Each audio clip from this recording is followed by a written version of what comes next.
Welcome to Manny's TV Talk, where we will talk about all of our favorite reality TV shows and news surrounding them. Grab a snack, a drink, and get comfortable because this starts now. Hey guys, welcome back. So today we're going to be recapping the new episode of the Kardashians.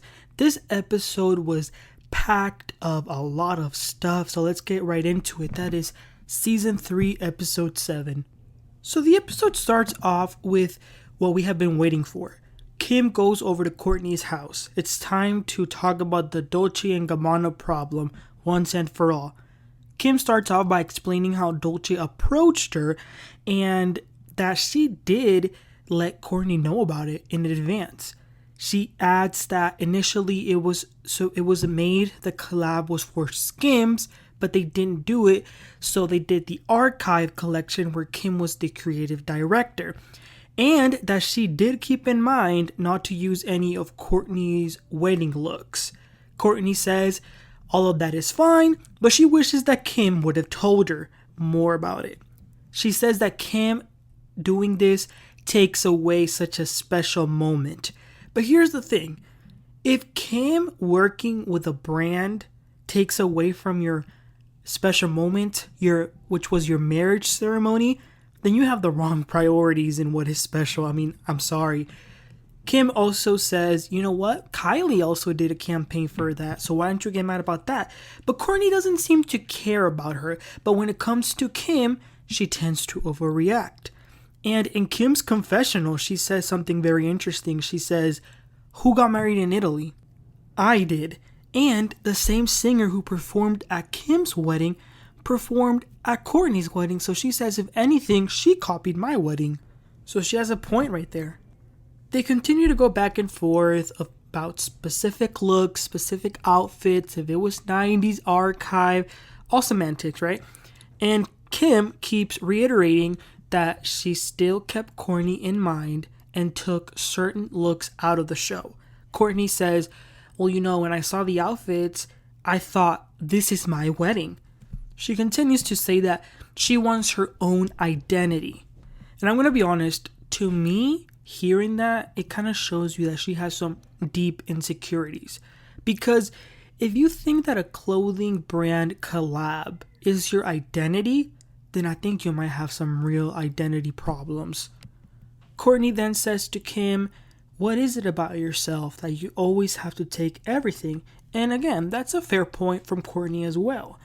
Kim says it's not the material things for her, but she does try to come up with some resolution because Kim doesn't want any more animosity, because ever since they got into that fight at Khloe's house, things have never been exactly the same as it used to be.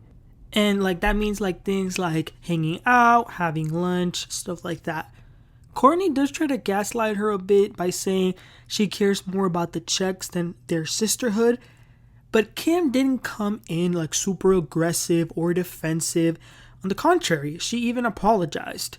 Even though you can tell that they both think that they're right, but that's where they leave it. It doesn't seem like the issues are completely gone, but I think for now, especially that subject, it's okay for now. They even agree to see each other some other time. The next scene is Kris and her boyfriend going to the doctor because Kris is getting a health scan, just to make sure that everything's, good with her health. They put her in the MRI too. They do all this scanning. I will say, from what we've seen of Kris, I think she's very healthy because we've seen her work out all the time, eat healthy. Okay, but let's get to this next scene, which was very emotional. Kim goes over to Khloe's house, and all it took was Khloe to say, are you okay?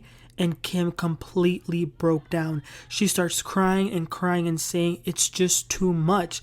And she's referring to all the things that Kanye had been saying that were, very controversial. We all know what those things were because it was all happening last year. She says, it's such a different person than who I fell in love with.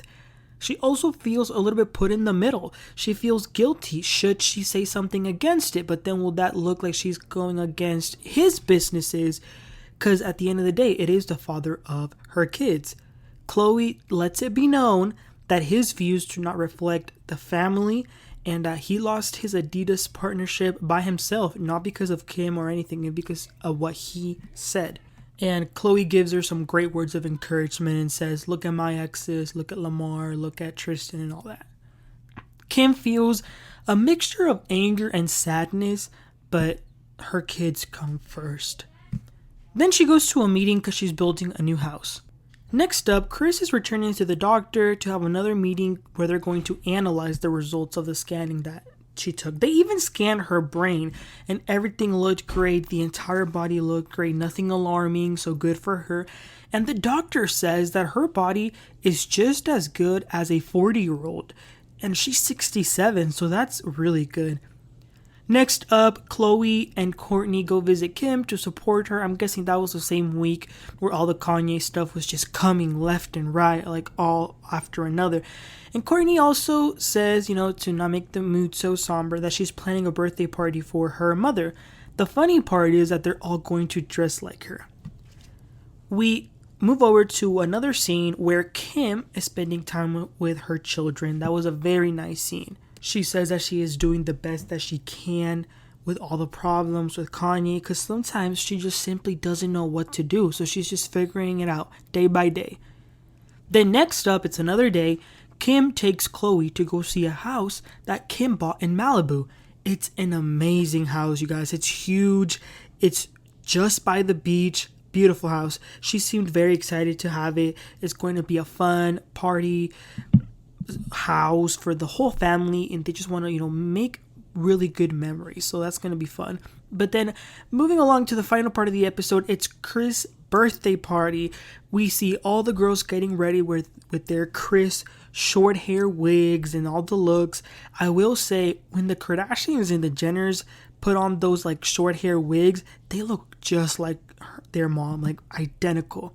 But what made it even funnier was that Kris had no idea they were doing that. So when she came in and saw every single person dressed like her, it was a funny surprise. And like I said, all of her friends are there, all the daughters. And guess who we saw? Faye Resnick and Kathy Hilton herself. Kathy even gave a speech, and we saw Kathy singing in the karaoke and like dancing.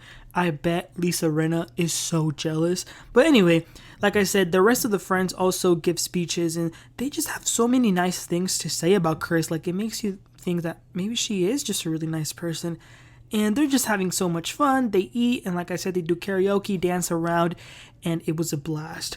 I will say, y'all, since they were saying nice things about Kris, I guess I will too. That woman is a mastermind. For her, say whatever you want about her and the whole family, but for her to have come where she came from with these 5 daughters and to have built what is the Kardashian brand, like, it's unbelievable. But anyway, you guys, this was the episode for this week. Really good episode. Like I said, a lot of stuff in the episode. I liked seeing Kim's perspective on all the Kanye things, and it looks like it really hurt her. And I'm glad her and Kourtney finally talked about the Dolce and Gabbana thing. And like I said, hopefully we don't have to hear any more about it, because that was draining. But anyways, you guys, now you guys tell me, what are your thoughts about this episode and about everything that happened? Let me know in the comment section. Please don't forget to like and subscribe. And I'll catch you all next time. You'll have a great one. Bye.